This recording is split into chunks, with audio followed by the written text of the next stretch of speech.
We're just saying you're involved in the tours at the club, and there's a real buzz, especially around the Gyokeres signing. Yeah, very much so. I don't think there's been that much excitement in an Arsenal signing probably about, I'd say, 10 years, honestly. Okay. It's because every Arsenal fan has known that we've needed centre forward. Obviously, haven't got a centre forward.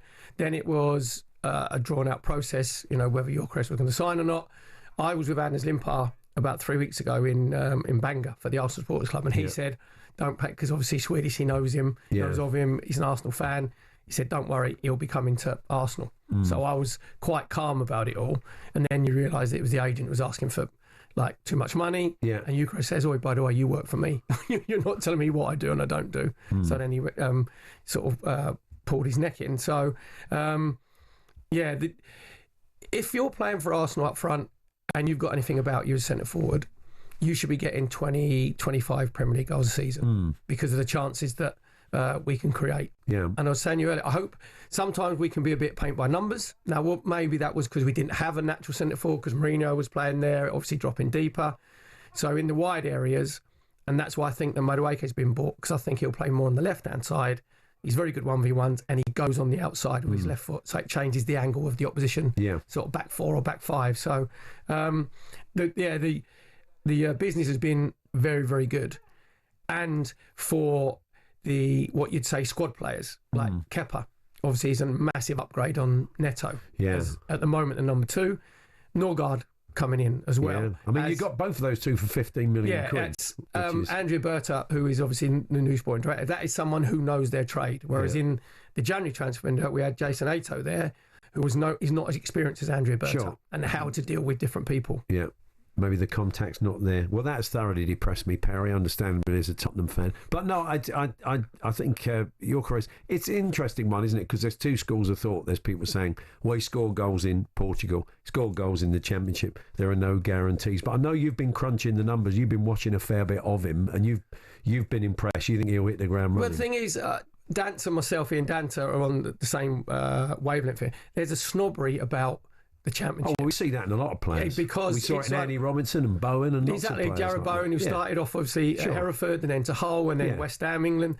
I think if you're a centre forward and you score goals in the Championship, and the Championship is more physical than what the Premier League is. Premier League is the most physical elite league in Europe and maybe around the world.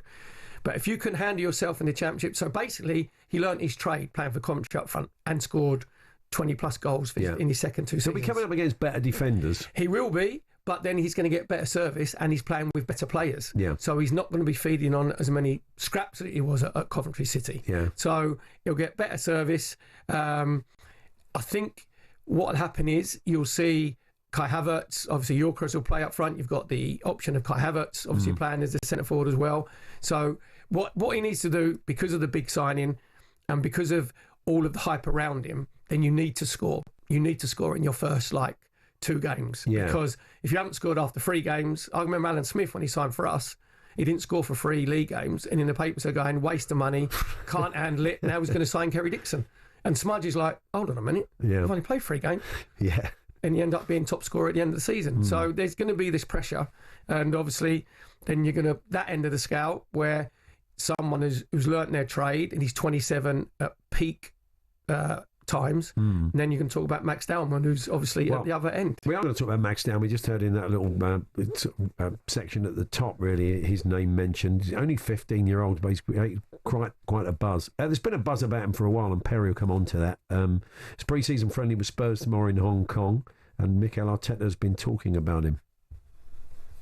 I'm very happy with all the kids. I think they are able to play at that level with 15 years old, in my opinion, because of the environment and the culture that is within the team. And when somebody makes you feel so comfortable, so confident, straight away you can go and do it. At least it gives you the best chance. Then you have to have the qualities that these kids have to actually deliver against an opposition like this. When did you first hear about him? The thing is, Mikel, apparently you don't win anything with kids. No, you don't. But I heard about him when he was coming up through, obviously at Hale End, and coming up through the different age groups, and he was 13 and playing in the under-16s. And what make you think someone must be... Remember Norman Whiteside when he was a man boy, when he was 15, he was turning up playing on his motorbike with a big beard, whatever. Yeah. So, but then I saw Max Dowman in the flesh live, and it was against Manchester United under 18s in the FA Youth Cup at the end of the season. So he's playing against players that are 3 years older than him, like the Fletcher twins, Tyler and Jack Fletcher, very good players. Darren Fletcher's boys. And after 10 minutes, and I was doing the co-commentary, he took my breath away. I'd never seen a player that good playing against players. Like, it was like you get a ringer, when you used to play in youth team football, and you think you're under 11s and someone's ripping it up, and you think, I don't, mate, you're 14. It was over. It was incredible. And there was a clip that he got brought down for a penalty in that game, and he picked it up on the edge of his own box. And what he's got this natural balance. He's left-footed, so he looks very graceful. But he's got natural balance where he's got the owl's head where he's always on the turn. But he's got this technique that you can't really coach, where he stop, start. So when you're taking someone on and you think you've just gone away from him, then he'll stop, then he'll start, then he stop, then he start, and you end up scrambling your opposition's brain, if you're trying to tackle him. So, and we saw that in the Newcastle game where he got brought down for the penalty, where he first takes him inside target, and Joe Linton can't get anywhere near him, brings him down. So he is a scary talent. And I said before, as Arteta said there, it'll be well nurtured at Arsenal because they've got a good reputation of bringing younger players through, from Bukayo Saka into Nwaneri and Lewis Skelly.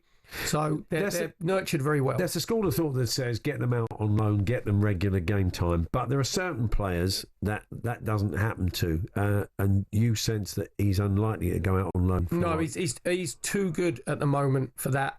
And it wouldn't, the only reason he wasn't in the squad at the end of last season is because of the Premier League rules that obviously a 15-year-old, you couldn't be training and playing. Well, he's training with them in team, but you couldn't be playing in the side. So... and you have to nurture. And I go back to Jude Bellingham, obviously generational talent. We know how fantastic he's at Dortmund and Real Madrid. At Birmingham, he was handled brilliantly because they played him in the Championship, where it is, muck and nettles and you get smashed everywhere.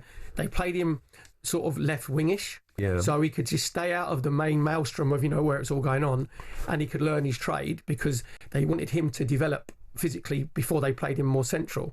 So I think that Max Dowman will end up playing in the wider areas. Right. But as his career progresses, and if he goes on that trajectory, he'll end up being like an inside left or a number 10. I said, who would you compare him to? And just tell me what you said. Well, on the style-wise, very similar to Lionel Messi.